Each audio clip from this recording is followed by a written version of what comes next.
ಶ್ರೀ ಗಣಪತಿ ಶಾರದಾ ಗುರುಭ್ಯೋ ನಮಃ. ಗುರುಬ್ರಹ್ಮ ಗುರುರ್ವಿಷ್ಣು ಗುರುದೇವೋ ಮಹೇಶ್ವರ ಗುರುಸಾಕ್ಷಾತ್ ಪರಬ್ರಹ್ಮ ತಸ್ಮೈ ಶ್ರೀ ಗುರವೇ ನಮಃ.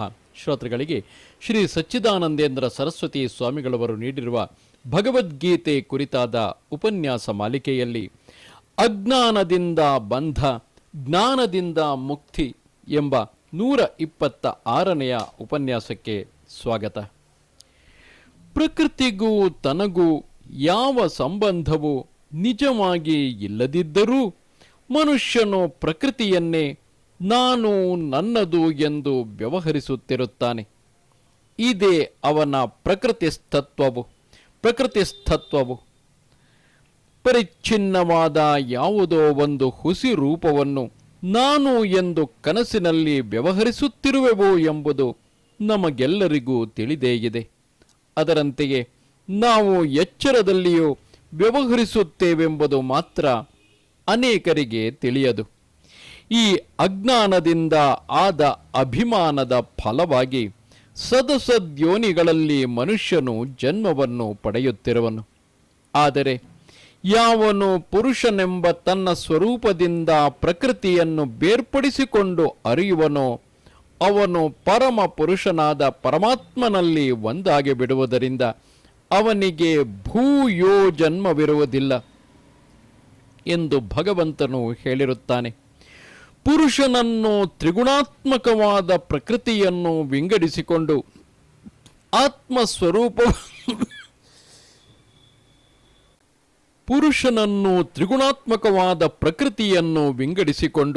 ಆತ್ಮಸ್ವರೂಪವನ್ನು ಇದ್ದದ್ದು ಇದ್ದಂತೆ ಕಂಡುಕೊಳ್ಳುವುದು ಕಷ್ಟ. ಅದಕ್ಕಾಗಿ ಧ್ಯಾನಯೋಗ, ಸಾಂಖ್ಯಯೋಗ, ಕರ್ಮಯೋಗ ಎಂಬ 3 ಸಾಧನಗಳನ್ನು ಭಗವಂತನು ಹೇಳಿರುತ್ತಾನೆ.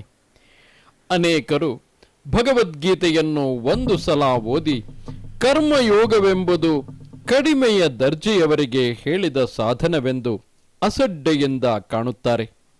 ಆದರೆ ಕರ್ಮಯೋಗವೆಂದರೇನು ಬಿಟ್ಟಿಯ ಮಾತಲ್ಲ. ಕರ್ಮವನ್ನು ಈಶ್ವರಾರ್ಪಣ ಬುದ್ಧಿಯಿಂದ ಸಂಗತ್ಯಾಗ ಫಲತ್ಯಾಗ ಪೂರ್ವಕವಾಗಿ ಮಾಡುವ ಮಹನೀಯರು ಬಹು ವಿರಳ. ಈಗಿನ ಕಾಲದಲ್ಲಿ ಶಾಸ್ತ್ರೋಕ್ತ ಕರ್ಮಗಳ ಸ್ವರೂಪವನ್ನು ತಿಳಿದುಕೊಂಡಿರುವವರೇ ಕಡಿಮೆ. ಇನ್ನು ಕರ್ಮಯೋಗಕ್ಕೆ ಅಧಿಕಾರಿಗಳು ಹೇಗೆ ಸಿಕ್ಕಬೇಕು? ಜನರು ಕರ್ಮವೆಂದರೆ ಹೊಟ್ಟೆಪಾಡಿಗಾಗಿ ಮಾಡುವ ಕೆಲಸ ಎಂದೇ ಅರ್ಥ ಮಾಡಿಕೊಂಡಿರುತ್ತಾರೆ. ಯಾವನಾದರೊಬ್ಬನು ಬಹಳ ಚಟುವಟಿಕೆಯಿಂದ ವ್ಯವಹಾರದಲ್ಲಿ ತೊಡಗಿದ್ದರೆ ಅವನನ್ನೇ ಕರ್ಮಯೋಗಿ ಎಂದು ಹೊಗಳುವರು. 5 ಅಕ್ಷರ ಬಂಧವನನ್ನು ಪಂಚಾಕ್ಷರಿಯ ಉಪದೇಶಕ್ಕೆ ಗುರುವೆಂಬುದು ಹೇಗೋ, 4 ರೂಪಾಯಿ ಗಳಿಸಿದ್ದವನನ್ನು ಸಾಹುಕಾರನೆಂದು ಕರೆಯುವುದು ಹೇಗೋ, ಲೌಕಿಕ ಕರ್ಮದಲ್ಲಿ ನಿರತನಾದವನನ್ನು ಕರ್ಮಯೋಗಿ ಎಂದು ಕರೆಯುವುದು ಹಾಗೆಯೇ ನಗೆಪಾಟಲಿನ ಮಾತು. ಶಾಸ್ತ್ರೀಯ ಕರ್ಮವು ಯಾವನಿಗೆ ವಿಹಿತವಾಗಿದೆಯೋ ಅವನಿಗೆ ಆ ಕರ್ಮವನ್ನು ಬಿಟ್ಟದ್ದರಿಂದ ಪ್ರತ್ಯವಾಯವೇನೋ ಆಗಿಬಿಟ್ಟಿರುತ್ತದೆ. ಅದನ್ನು ತಪ್ಪಿಸಿಕೊಳ್ಳುವುದಕ್ಕೆ ಆಗುವಂತಿಲ್ಲ. ಆದರೂ ಈಗಲೂ ಕರ್ಮಹೀನರಾದ ಇಂಥ ಜನರಿಗೂ ಉಪಾಯವಿಲ್ಲ ಎನ್ನುವಂತೆ ಇಲ್ಲ. ವಿಧಿಕ್ರಿಯಾ ವಿಹೀನಾನಾಂ ಗತಿರ್ಗೋವಿಂದ ಕೀರ್ತನಂ. ಶಾಸ್ತ್ರವಿಹಿತ ಕರ್ಮಗಳನ್ನು ಬಿಟ್ಟವರಿಗೆ ಪರಮಾತ್ಮನ ನಾಮದ ಕೀರ್ತನೆಯೇ ಗತಿಯು. ಹೇಗಾದರೂ ಮಾಡಿ ಪರಮೇಶ್ವರನ ಕಡೆಗೆ ತಿರುಗಬೇಕು. ಆಗ ಕ್ರಮವಾಗಿ ಆತನನ್ನು ಪಡೆಯುವ ಸಾಧನವು ನಮಗೆ ವಶವಾಗುವುದು. ತಮಗೆ ನೇರಾಗಿ ಯಾವ ಸಾಧನ ಕ್ರಮವೂ ತಿಳಿಯದೇ ಇದ್ದರೂ ದೊಡ್ಡವರ ಮಾತಿನಲ್ಲಿ ವಿಶ್ವಾಸವಿದ್ದು ಅವರ ಉಪದೇಶದಂತೆ ಅನುಷ್ಠಾನ ಮಾಡುವವರನ್ನು ಅವಶ್ಯವಾಗಿ ಭಗವಂತನು ಅನುಗ್ರಹಿಸುವನು. ಭಕ್ತಿಯು ಹೊರಗಿನ ಆಚಾರಕ್ಕಿಂತಲೂ ಎಷ್ಟು ಹೆಚ್ಚಿನ ಫಲಕಾರಿ ಎಂಬುದು ಭಕ್ತ ಚಮ್ಮಾರ ರಾಮದಾಸನ ಕಥೆಯಿಂದ ವ್ಯಕ್ತವಾಗುತ್ತದೆ. ಈ ಕಥೆಯನ್ನು ಕಲ್ಯಾಣವೆಂಬ ಹಿಂದಿ ಪತ್ರಿಕೆಯಲ್ಲಿ ಕೆಲವು ವರ್ಷಗಳ ಹಿಂದೆ ನಾನು ಓದಿದೆನು. ರಾಮದಾಸನು ಜೋಡು ಹೊಲೆಯುವ ಅಂದರೆ ಚಪ್ಪಲಿ ಹೊಲೆಯುವ ಕೆಲಸದವನಾದರೂ ಕೀರ್ತನಕಾರನೊಬ್ಬನು ಹೇಳಿದ ನಾನು ಹರಿ ನೀನು ಹರಿ ಜಗವೆಲ್ಲವೂ ಹರಿ ಎಂಬ ಪದವನ್ನು ಭಾವಪೂರ್ವಕವಾಗಿ ಹಾಡಿಕೊಂಡು ಆನಂದಿಸುತ್ತಿದ್ದನು. ಯಾವನೋ ಒಬ್ಬನು ಅವನಿಗೆ ಕೊಟ್ಟ ಸಾಲಿಗ್ರಾಮದ ಶಿಲೆಯು ಅಂಥ ಮಹತ್ವದ್ದೆಂದು ಒಬ್ಬ ಬ್ರಾಹ್ಮಣನಿಂದ ದೈವವಶದಿಂದ ತಿಳಿದುಕೊಂಡು ಅದನ್ನು ಭಕ್ತಿಯಿಂದ ಪೂಜಿಸಹತ್ತಿದನು. ಶಾಸ್ತ್ರ ನಿಯಮವನ್ನು ಅರಿಯದವನಾದರೂ, ವಿಚಾರ ಶಕ್ತಿಯೂ ಇಲ್ಲದವನಾದರೂ, ಭಗವಂತನಲ್ಲಿದ್ದ ಅನನ್ಯ ಪ್ರೇಮವೇ ಅವನಿಗೆ ಭಗವಂತನ ಸಗುಣ ಸಾಕಾರ ಮೂರ್ತಿಯ ಸಾಕ್ಷಾತ್ಕಾರವನ್ನು ತಂದುಕೊಟ್ಟಿತು. ಈ ಕಥೆಯು ಐತಿಹಾಸಿಕವೇ ಅಲ್ಲವೇ ಎಂದು ಮುಂತಾಗಿ ವಿಚಾರ ಮಾಡುತ್ತಾ ವ್ಯರ್ಥ ಕಾಲಕ್ಷೇಪವನ್ನು ಮಾಡುವುದು ಸರಿಯಲ್ಲ. ನಮಗೆ ಯಾವುದೊಂದು ಮಾರ್ಗವು ತಿಳಿಯಲಿ ತಿಳಿಯದಿರಲಿ, ದೊಡ್ಡವರು ಹೇಳಿದರೆ ದೊಡ್ಡವರು ಹೇಳಿದ ಮಾರ್ಗದಲ್ಲಿ ಶ್ರದ್ಧೆಯಿಂದ ಭಗವಂತನನ್ನು ಉಪಾಸನೆ ಮಾಡುವುದಕ್ಕೆ ಹೊರಟರೆ ಆ ಭಕ್ತಿಯೇ ನಮ್ಮನ್ನು ಮೃತ್ಯು ರೂಪವಾದ ಸಂಸಾರ ಸಾಗರವನ್ನು ದಾಟಿಸುತ್ತದೆ. ಇದೇ ಇಲ್ಲಿ ನಾವು ತಿಳಿಯಬೇಕಾದದ್ದು. ಈ ಜಗತ್ತಿನಲ್ಲಿ ಕಾಣುವ ಸ್ಥಾವರ ಜಂಗಮ ಪ್ರಾಣಗಳೆಲ್ಲವೂ ತಾವು ತಾವು ಮಾಡಿದ ಧರ್ಮ ಅಧರ್ಮಗಳ ಫಲವಾಗಿಯೇ ಆಯಾ ಯೋನಿಯನ್ನು ಪಡೆದಿರುತ್ತವೆ. ಬ್ರಹ್ಮನಿಂದ ಸ್ತಂಭದವರೆಗಿನ ಭೂತಗಳಲ್ಲಿ ಧರ್ಮ, ಜ್ಞಾನ, ವೈರಾಗ್ಯ, ಸುಖ ಮುಂತಾದವುಗಳ ತಾರತಮ್ಯದಿಂದ ಕಡಿಮೆಯಾಗುತ್ತಾ ಬಂದಿರುತ್ತವೆ. ಮನುಷ್ಯ ಯೋನಿಯಲ್ಲಿಯೇ ಲೆಕ್ಕವಿಲ್ಲದಷ್ಟು ಬೇರೆ ಬೇರೆಯ ಬಗೆಯ ಶರೀರಾಕೃತಿ, ರೂಪ, ಬಲ, ಆರೋಗ್ಯ, ಬುದ್ಧಿ, ಪ್ರವೃತ್ತಿ ಮುಂತಾದವುಗಳಿಂದ ಚಿತ್ರ ವಿಚಿತ್ರವಾಗಿರುವ ತಾರತಮ್ಯವುಳ್ಳ ಜೀವರು ಕಂಡುಬರುತ್ತಾರೆ. ಮನ್ವಾದಿ ಸ್ಮೃತಿಗಳಲ್ಲಿ ಈ ವೈಚಿತ್ರ್ಯಕ್ಕೆಲ್ಲ ಪ್ರಾಕ್ತನ ಕರ್ಮವು ಕಾರಣವೆಂದು ವರ್ಣಿತವಾಗಿರುತ್ತದೆ. ಕರ್ಮಕ್ಕೆ ಕಾಮವು, ಕಾಮಕ್ಕೆ ಅವಿದ್ಯೆಯು ಕಾರಣವು. ಎಲ್ಲಕ್ಕೂ ಮೂಲವಾಗಿರುವ ಅವಿದ್ಯೆಯು ಪ್ರಕೃತಿ ಪುರುಷರ ಅಥವಾ ಕ್ಷೇತ್ರಜ್ಞರ ಕಲಬೆರಕೆಯಿಂದಲೇ ಆಗಿರುತ್ತದೆ. ಆದ್ದರಿಂದಲೇ ಇಲ್ಲಿ ಭಗವಂತನು ಯಾವತ್ ಸಂಜಾಯತೆ ಕಿಂಚಿತ್ ಸತ್ವಂ ಸ್ಥಾವರ ಜಂಗಮಂ ಕ್ಷೇತ್ರಜ್ಞ ಸಂಯೋಗ ತದ್ವಿಧಿ ಭರತರ್ಷಭ, ಎಲ್ಲ ಪ್ರಾಣಿಗಳು ಕ್ಷೇತ್ರಜ್ಞರ ಸಂಯೋಗದಿಂದ ಉಂಟಾಗಿರುತ್ತವೆ ಎಂದು ಹೇಳಿರುತ್ತಾನೆ. ಸಂಯೋಗವೆಂದರೆ ಪುಸ್ತಕಕ್ಕೂ ಕೈಗೂ ಆಗುವಂತೆ ಒಂದರೊಡನೊಂದು ಸೇರಿಕೊಂಡ ಸಂಬಂಧವಲ್ಲ. ಹೂವಿಗೂ ಬಣ್ಣಕ್ಕೂ ಇರುವಂತೆ ಅಥವಾ ಮಣ್ಣಿಗೂ ಮಡಕೆಗೂ ಇರುವಂತೆ ಇರುವ ಸಂಬಂಧವೂ ಅಲ್ಲ. ಹಗ್ಗವನ್ನು ಹಾವೆಂದು ತಿಳಿಯುವಂತೆಯೂ ಕಪ್ಪೆಯ ಚಿಪ್ಪನ್ನು ಬೆಳ್ಳಿ ಎಂದು ತಿಳಿಯುವಂತೆಯೂ ಭ್ರಾಂತಿಯಿಂದ ಕ್ಷೇತ್ರಜ್ಞರನ್ನು ಒಂದರಲ್ಲೊಂದು ಕಲಬೆರಕೆಯಾಗಿ ಒಂದು ಪದಾರ್ಥವೆಂದು ತಪ್ಪಾಗಿ ತಿಳಿದುಕೊಂಡಿರುವುದೇ ಈ ಸಂಯೋಗವು.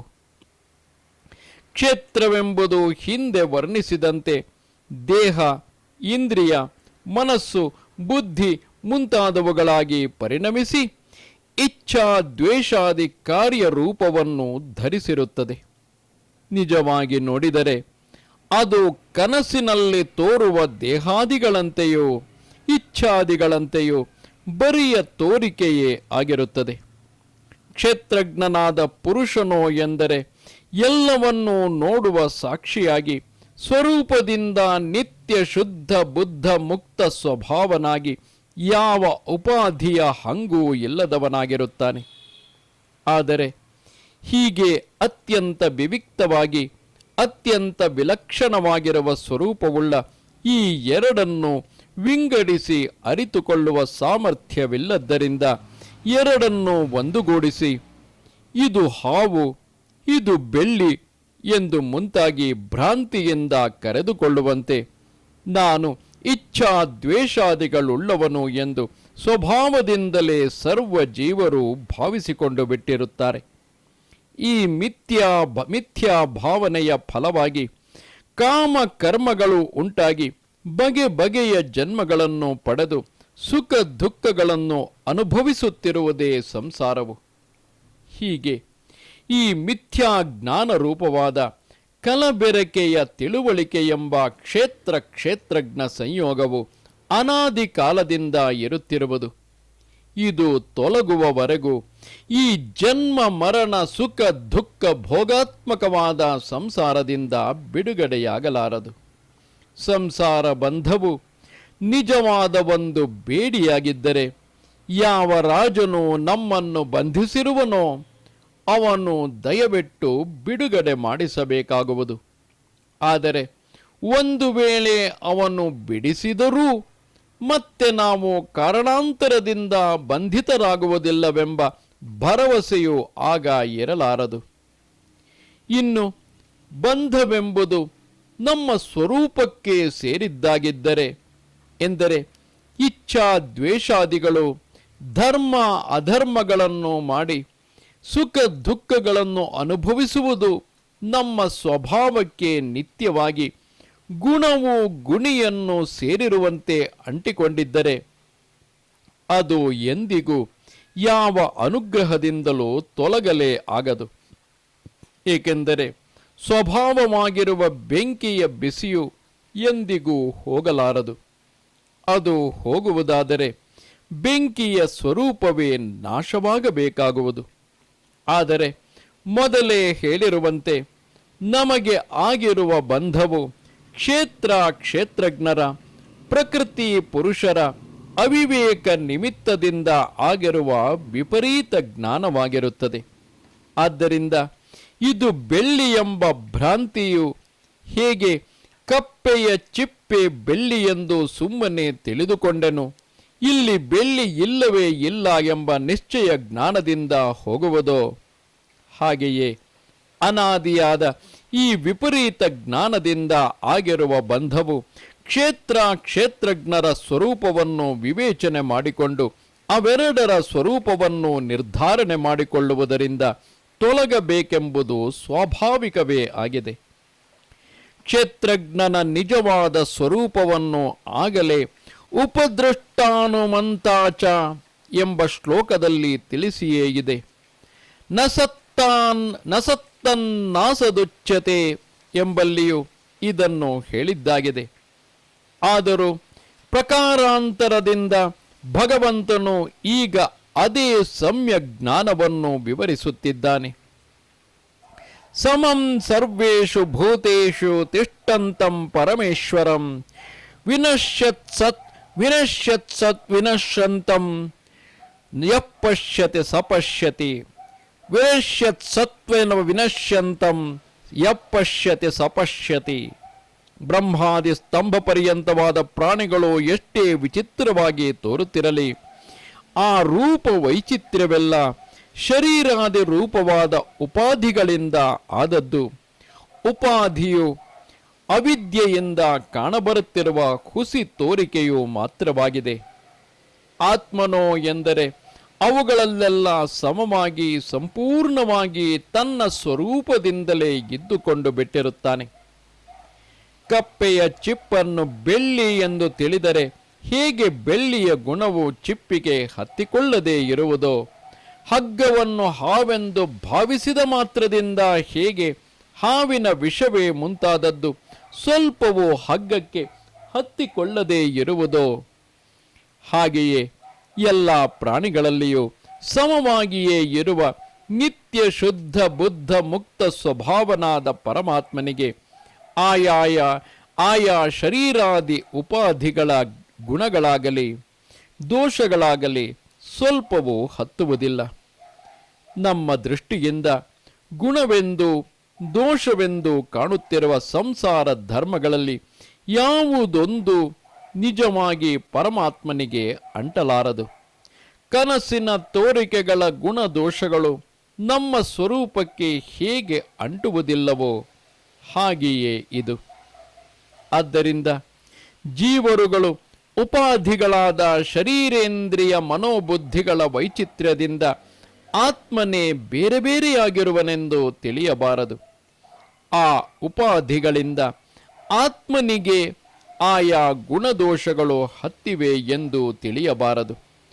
ಗುಣದೋಷಗಳೆರಡೂ ನಿಜವಾಗಿ ದೋಷವೇ ಆಗಿರುತ್ತವೆ. ಆತ್ಮಸ್ವರೂಪವೇ ನಿಜವಾದ ಗುಣವು.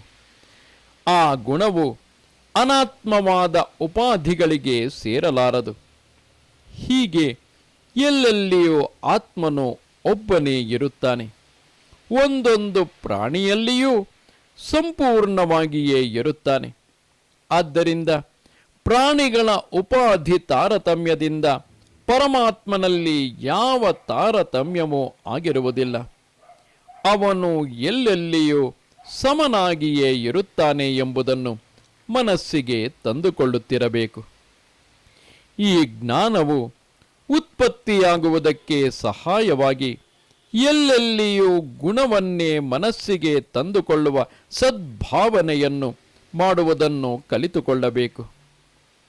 ಚಿತ್ತಶುದ್ಧಿ ಇಲ್ಲದವರಿಗೆ ಎಲ್ಲೆಲ್ಲಿಯೂ ದೋಷಗಳೇ ಎದ್ದು ಕಾಣಿಸುವವು. ಸತ್ಪುರುಷರಿಗೆ ಎಲ್ಲೆಲ್ಲಿಯೂ ಯಾವುದಾದರೊಂದು ಗುಣವು ಕಂಡೇ ಕಾಣುವುದು. ಒಮ್ಮೆ ಒಬ್ಬ ಸಾಧುಗಳು ತಮ್ಮ ಶಿಷ್ಯರೊಂದಿಗೆ ಸಂಚರಿಸುತ್ತಿದ್ದರು. ಅವರ ದಾರಿಯಲ್ಲಿ ಒಂದು ನಾಯಿಯು ಸತ್ತು ಬಿದ್ದಿತ್ತು. ಕೂಡಲೇ ಶಿಷ್ಯರುಗಳು ಅದನ್ನು ಕಂಡು ಹೇಸಿಕೆಯಿಂದ ಅದರಲ್ಲಿರುವ ದೋಷಗಳನ್ನು ಒಂದೊಂದಾಗಿ ಎತ್ತಿ ಎಣಿಸುವುದಕ್ಕೆ ಮೊದಲು ಮಾಡಿದರು. ಈಗ ಇದರ ಕೈಕಾಲುಗಳು ಎಷ್ಟು ಸುರುಟಿಕೊಂಡಿವೆ ಒಬ್ಬನೆಂದನು. ಇದರ ಮುಖವು ಎಷ್ಟು ವಿಕಾರಯುಕ್ತವಾಗಿದೆ ಮತ್ತೊಬ್ಬನೆಂದನು. ಅಬ್ಬಾ, ಏನು ನಾಥ ಮೂರನೆಯವನೆಂದನು. ಇಷ್ಟರಲ್ಲಿ ಸಾಧುಗಳು, ಆಹಾ, ಇದರ ಹಲ್ಲುಗಳು ಎಷ್ಟು ಶುಭ್ರವಾಗಿ ಹೊಳೆಯುತ್ತಿವೆ ಎಂದರಂತೆ. ಹೀಗೆ ಗುಣ ಪಕ್ಷಪಾತಿಗಳಾಗಿರುವವರಿಗೆ ಎಲ್ಲ ಪ್ರಾಣಿಗಳಲ್ಲಿಯೂ ಒಬ್ಬ ಪರಮೇಶ್ವರನೇ ಸಮವಾಗಿ ಇದ್ದುಕೊಂಡಿರುತ್ತಾನೆಂಬ ಜ್ಞಾನವು ಉಂಟಾಗುವುದು. ಇದಲ್ಲದೆ ಪರಮೇಶ್ವರನು ನಿತ್ಯನು, ಪ್ರಾಣಿ ಶರೀರಗಳು ಅನಿತ್ಯವು. ಯಾವ ಶರೀರವು ಯಾವ ವಿಕಾರವನ್ನೇ ಹೊಂದಲಿ, ಅದರ ಆತ್ಮನಾಗಿರುವ ಪರಮೇಶ್ವರನಿಗೆ ಒಂದಿಷ್ಟು ಆ ವಿಕಾರವು ಹತ್ತುವ ಹಾಗಿಲ್ಲ. ವಿಕಾರಗಳಲ್ಲೆಲ್ಲ ಕೊನೆಯ ವಿಕಾರವೆಂದರೆ ವಿನಾಶವು. ಪ್ರಾಣಿಗಳು ಅನವರತವಾಗಿ ಒಂದಾಗುತ್ತಲೊಂದು ಸಾಯುತ್ತಲೇ ಇದ್ದರೂ ಅವುಗಳ ಆತ್ಮನು ನಾಶವಾಗುವಂತಿಲ್ಲ ಎಂಬ ಜ್ಞಾನವು ಸರ್ವತ್ರ ಸಮಭಾವನೆಯಿಂದ ಉಂಟಾಗುವುದು. ಪರಮೇಶ್ವರನೇ ಎಲ್ಲರಿಗೂ ಆತ್ಮನು. ಆತನು ನಿತ್ಯ ಶುದ್ಧ ಬುದ್ಧ ಮುಕ್ತ ಸ್ವಭಾವದವನು. ಅನಾತ್ಮವಾಗಿರುವ ಶರೀರಾದಿಗಳಲ್ಲಿ ಎಷ್ಟೇ ವೈಚಿತ್ರ್ಯವಿರಲಿ, ಆತ್ಮನಲ್ಲಿ ಆ ವೈಚಿತ್ರ್ಯವು ಇರುವುದಿಲ್ಲ. ಆ ಶರೀರಾದಿಗಳಲ್ಲಿ ಯಾವ ವಿಕಾರವೇ ಇರಲಿ, ಆತ್ಮನಿಗೆ ಅದು ಸೇರಿರುವುದಿಲ್ಲ. ಅನಾತ್ಮವಾಗಿರುವ ಶರೀರಾದಿಗಳು ಅನಿತ್ಯವಾಗಿರುತ್ತವೆ. ಅವು ಗಂಧರ್ವ ನಗರಾದಿಗಳಂತೆ ಬರಿಯ ಅವಿದ್ಯಕವಾದ ಹುಸಿ ತೋರಿಕೆಯಾಗಿರುತ್ತವೆ. ಆತ್ಮನು ಪರಮಾರ್ಥ ಸದ್ರೂಪನು ಎಂಬುದೇ ಸಮ್ಯಕ್ ಜ್ಞಾನವು. ಕ್ಷೇತ್ರ ಕ್ಷೇತ್ರಜ್ಞ ಸಂಯೋಗ ರೂಪವಾಗಿರುವ ಮಿಥ್ಯಾ ಜ್ಞಾನದಿಂದ ಆಗಿರುವ ಬಂಧವು ಈ ಸಮ್ಯಕ್ ಜ್ಞಾನದಿಂದ ಕಡಿದು ಹೋಗುವುದು. ಈ ಜ್ಞಾನವನ್ನು ಎಲ್ಲರೂ ಸಂಪಾದನೆ ಮಾಡಿಕೊಳ್ಳಬಹುದು. ಇದು ಯಾವನಿಗೆ ಬಂದರೂ ಅವನು ಮುಕ್ತನು. ಅವನಿಗೆ ಪರಮ ಪುರುಷಾರ್ಥವು ದೊರೆಯದಂತೆ ಮಾಡುವುದಕ್ಕೆ ದೇವಾದಿಗಳು ಸಮರ್ಥರಲ್ಲ. ಜ್ಞಾನವು ಯಾವನಿಗೇ ಬರಲಿ, ವ್ಯವಹಾರ ದೃಷ್ಟಿಯಿಂದ ನಮಗಿಂತ ಕೀಳಾದವನಿಗೆ ಬಂದರೂ ಅವನನ್ನು ನಾವು ಗೌರವಿಸುತ್ತೇವೆ. ಅದಕ್ಕೆ ಅವನು ಪರಮಾತ್ಮ ಭಾವವನ್ನು ಹೊಂದಿರುವುದೇ ಕಾರಣವು. ಪರಮೇಶ್ವರನ ಅನುಗ್ರಹವು ಎಲ್ಲರಿಗೂ ಸಮವಾಗಿರುವುದರಿಂದ, ಪರಮೇಶ್ವರನು ಎಲ್ಲರಲ್ಲಿಯೂ ಸಮವಾಗಿಯೇ ಇರುವುದರಿಂದ ನಾವುಗಳೆಲ್ಲ ಸಮವಾಗಿಯೇ ಈ ಪದವಿಯನ್ನು ಪಡೆದುಕೊಳ್ಳಬಹುದಾಗಿದೆ. ಆದರೆ ಇಲ್ಲಿ ಒಂದು ಎಚ್ಚರಿಕೆಯ ಮಾತನ್ನು ಆಡುವುದು ಅವಶ್ಯವಾಗಿದೆ. ಸಮತ್ವವೆಂದರೇನು? ನಾವೆಲ್ಲರೂ ಸಮರೇ. ನಮ್ಮಲ್ಲಿ ಒಬ್ಬನು ಇನ್ನೊಬ್ಬನಿಗಿಂತ ಹೆಚ್ಚಲ್ಲ, ಕಡಿಮೆಯೂ ಅಲ್ಲ ಎಂಬ ಭಾವವು ಸಮತ್ವ ಭಾವವಲ್ಲ. ಈ ಸಮತಾವಾದದಿಂದ ರಾಗ, ದ್ವೇಷ, ಹಿಂಸಾದಿಗಳು ಬೆಳೆಯುವುದು, ಲೋಕಕ್ಕೆ ಅಕಲ್ಯಾಣವಾಗುವುದು. ಆದ್ದರಿಂದ ಈ ಹೆಮ್ಮೆಯ ಭಾವಕ್ಕೆ ಎಡೆಗೊಡಬಾರದು. ಇದು ನಿಜವಾದ ಸಮತ್ವವಲ್ಲವೇ ಅಲ್ಲ. ಹೊರಗಿನ ದೃಷ್ಟಿಯಿಂದ ನೋಡಿದರೆ ಯಾವ ವಿಧದಿಂದಲೂ ಜೀವರುಗಳು ಒಬ್ಬರಿಗೊಬ್ಬರು ಸಮರಾಗಿಲ್ಲ. ಎಲ್ಲೆಲ್ಲಿಯೂ ವೈಷಮ್ಯವೇ ಈ ದೃಷ್ಟಿಯಲ್ಲಿ ಕಾಣುತ್ತಿರುತ್ತದೆ. ಈ ತಾರತಮ್ಯವನ್ನು ಮರೆತರೆ ವ್ಯವಹಾರದಲ್ಲಿ ಅನರ್ಥವೇ ಉಂಟಾಗುತ್ತದೆ. ಜ್ಞಾನಿಗಳು ಹೇಳುವ ಸಮತ್ವವು ಇದಲ್ಲ.